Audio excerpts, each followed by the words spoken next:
আমি অবাক হয়ে যাই এই রাজনীতির সঙ্গে যুক্ত মানুষগুলোকে দেখে। যখন তারা নিজেদের সুবিধার জন্য, নিজেদের ফায়দার জন্য এই রাজনীতিকে ব্যবহার করে, তখন সত্যিই দুঃখ হয়, করুণা হয়, হাসিও পায়।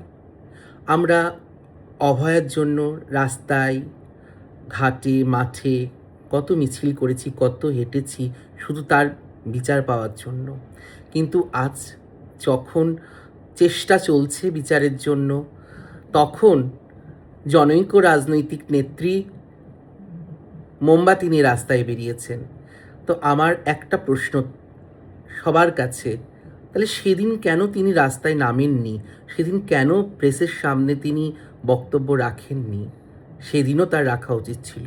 এই মৃত্যু যে বাবা মায়ের কোল খালি করে দেয়, তা মোমবাতি নিয়ে হাঁটাতেও নয়, সত্যি করে তাদের শাস্তি যদি তারা পান যারা অন্যায় করেছেন, তাতেও নয়।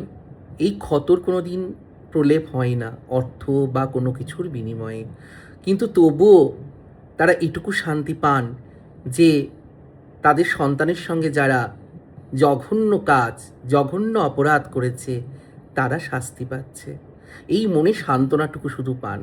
তো সেই সান্ত্বনার জন্য সব্বাইকে সাথে থাকা উচিত, এগিয়ে আসা উচিত, এবং যেন শাস্তি পায় সেটা রাষ্ট্রের কাছে বারবার বলা উচিত। কিন্তু যখন মানুষ দ্বিচারিতা করে, একই শাস্তি না চেয়ে দুরকম আচরণ করে, তখন সত্যি লজ্জা লাগে, হাস্যস্কর মনে হয়।